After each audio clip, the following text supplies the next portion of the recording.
Hello, hello, hello. Welcome back to the channel. It's Justin Anderson here. Today we're going to be talking about how I set some of my financial goals to be believable and attainable.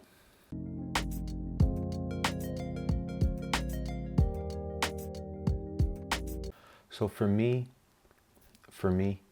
setting up goals really starts with, understanding where I want to be and where I want to go.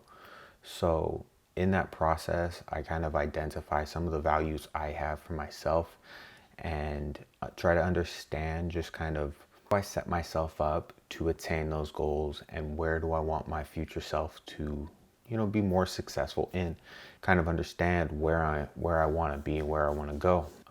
So one of my goals is I want to build my stock portfolio. So what is believable and then what is attainable are two slightly different things. So I believe I could do $100,000 in this year if I wanted to pick up maybe, Bitcoin and further into like day trading.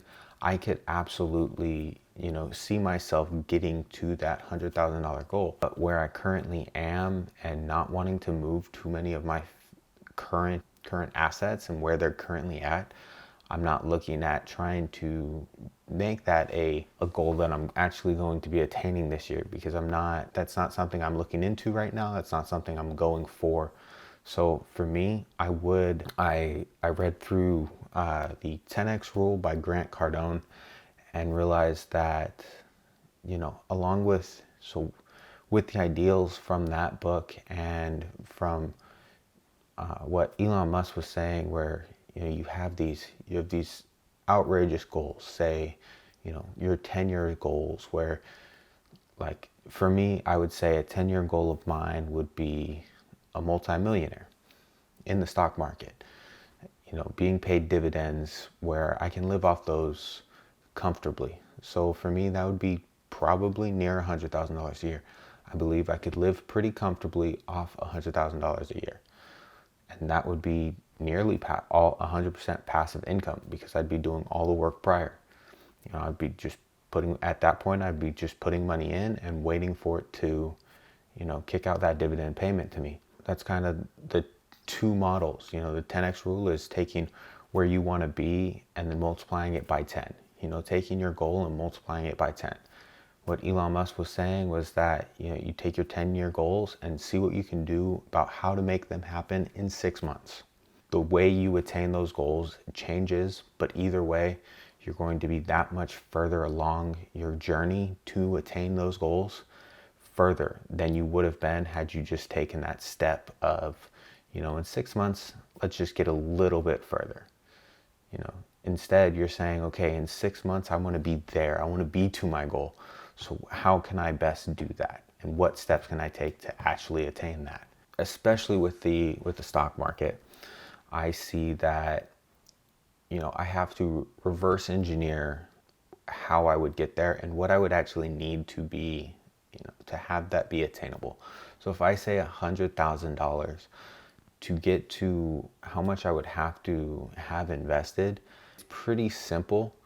So I would take that $100,000, divide it by 4, because I believe, so to make $100,000 happen in dividend income, I would have to take my average dividend yield, which for me is approximately 4%. That's pretty basic across the line, and take that 100, divide it by that 4%, and multiply that, because that would technically give you 1% of your total, and then multiply that by 100, and there you're at about $2.5 million. So is that attainable in 6 months? Very much so. Like, if I didn't sleep and I figured out how to do some crazy stuff, yeah, I would say $2.5 million could absolutely be attainable. I don't see it being realistic. Maybe that's pessimistic or what, but that's not something, taking that route isn't something I'm going to be doing right now. I want to see what I can do, but still. So also by the end of this year, another one of my goals is get my first property. So I'd like to either own the house I'm living in, or, buy a rental property, have something that can actually pay me, whether or not I'm only taking that first step as buying the property I'm going to be living in, and building a little bit of equity in that. It's not something that immediately is putting money into my pocket, but down the line, 30 years, when that property is paid off, then it's more like an asset to me. But until then, it's not. So, I mean, in this year, I would like to grow my dividend portfolio from about $75 that I made in 2020 to $1,000 this year. So to be there, it'd be about 25,000. Yeah. So other ways to kind of understand your finances, or your financial goals, is just to kind of understand where your money is, and where you're spending money. For me, I was never one of those people that bought coffee every day. I wasn't spending $4 on an espresso at Starbucks 5 days a week. Even at my worst, I might have done it twice a week. That's still like $8, okay? But after that, I was more of an avid coffee drinker. So I'd be making 2 cups of, for instance, Nespresso, which is about $1 a pod. So it's same to Keurig, but these things were about $1 each. Great coffee, still enjoy it. But I was like, okay, $1 each. I drink 2 a day, 7 days a week. I mean, it starts to add up.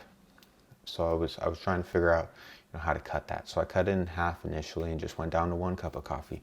And I was like, okay, what else can I do? And I was like, hey, I kind of actually want to cut out some of the sugar in my life. So I was like, best way to do that would be cutting out creamer. And I was like, well, if I cut out creamer, I can drink black coffee and learn to drink black coffee, but it's still $1. Creamer wasn't that much more expensive on top of everything. So instead of doing that, I went straight to black tea. So I do about one packet of tea, 1 tea bag in the morning of black tea, and then one tea bag of, it's a vanilla chai, in the afternoon. And when you look at it, I mean, a box of tea, for instance, the one I bought was about $3 for 20 tea bags. Well, that gets me 20 days, averaging down to less than a quarter per bag of tea. And then I have 2 of them, plus reusing them. I mean, it really just made so much more sense to do that than to continually spend money on a pot of coffee. To me, I don't know. When I looked at it financially, it was saving nearly $600. It's pretty good. It's pretty good. Now that's a year, not a month by any means. If I was saving $673.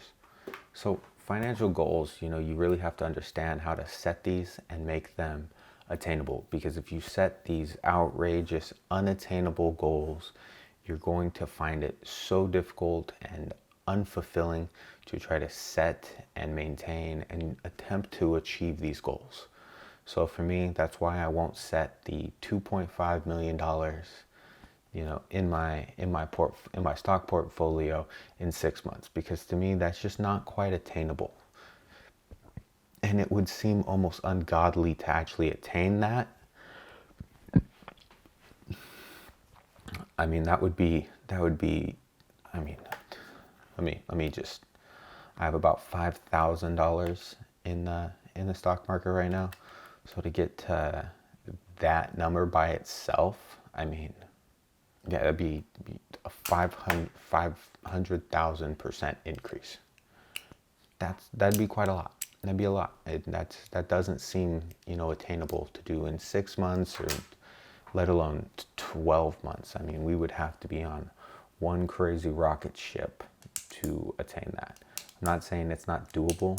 Like, given maybe I invested in GameStop back in when would it have been? It would have been like November of 2020, and in January, where it was like $4, and then in January it hit $500. Late January, it was like January 28th, GameStop hit $500.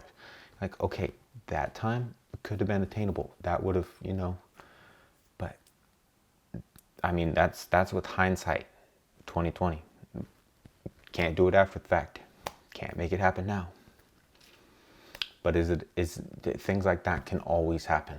You just have to be able to take those risks. Me, I didn't take that risk. That's not the kind of thing, those aren't those positions that I'm looking into. The extremely volatile, there, and not to mention, there are still so many different ways to make your financial dreams come true. You just have to look, you have to find them. You have to do the research and find what works best for you. Whether it's, making a YouTube channel, which I'm really just doing because it seems fun. I'm really passionate about, personal finance and understanding and learning more about it. And this gives me a way to kind of express it because, well, my girlfriend, she likes when I talk about it, but sometimes I get just too in depth with it and I think too much. But yeah, so I was like, hey, how can I spend some of this time in a more productive way and share some of this education and knowledge that I've gained in a entertaining and hopefully entertaining way for you, my friends, to enjoy. It just kind of seems like, how am I going to be able to, make these goals and kind of help myself document them for myself and to see how I can help you guys. And, if you're getting anything out of this, please don't forget to drop a like on the video and subscribe to the channel. But hey, until next time, I think you're really going to enjoy this next video. I believe I'm going to be doing one about budgeting soon as well. One's going to be about personal finance. One's going to be about budgeting further. So until next time, my friends, deuces.